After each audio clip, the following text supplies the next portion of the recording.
All right, guys, so today we are going to be introduced to a new function, something called an exponential function. So previously we have dealt with linear functions, and so linear functions are going to be the ones that follow the format of y equals mx plus b, right? And then when we graph them, they are a straight line.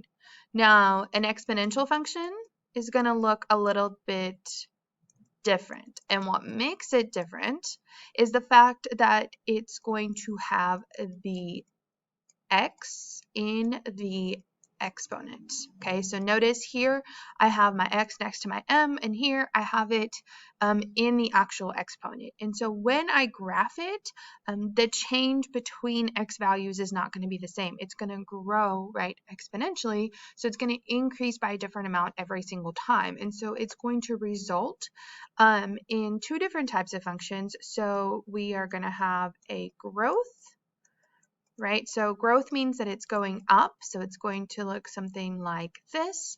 And then I can also have a decay where it's going to be decreasing. Oops, sorry, not decreasing. There you go.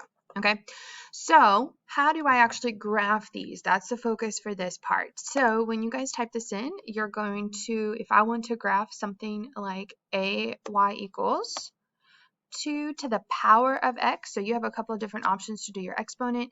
You can look up here, you're going to want to click this one, and it's going to bump that up a little bit, and you can put the x there. So you can see, again, it's making that growth graph. Now you can also do shift and 6, it's that little caret key on your keyboard. So if I wanted to graph something like y equals 3 in parentheses 1/2. Okay, I want to make sure if I have fractions that I move it over.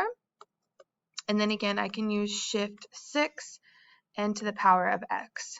Okay, so you guys can see that blue one, that is my decay, right? That is going down. So you're going to practice just graphing them on the next couple of slides. Now, if you have, if you're given a set of points and you want to know which graph passes through those points, the first thing I need to do is I need to go ahead and add the table. So if I'm going back to y equals 2 to the power of x, again, I'm going to add my table. And let's say they give me a point 0, 1, and then 1, 2. Okay, so let's say I have those 2 points right there, and I want to know which graph passes through it. So once I have my points, all I have to do is graph my different equations. So y2 to the power of x, okay, and I can zoom in and see, okay, this graph passes through those points. All right, so again, if you're given a set of points or a table, you put those table in first, and then you graph the different equations to see which one passes through those points.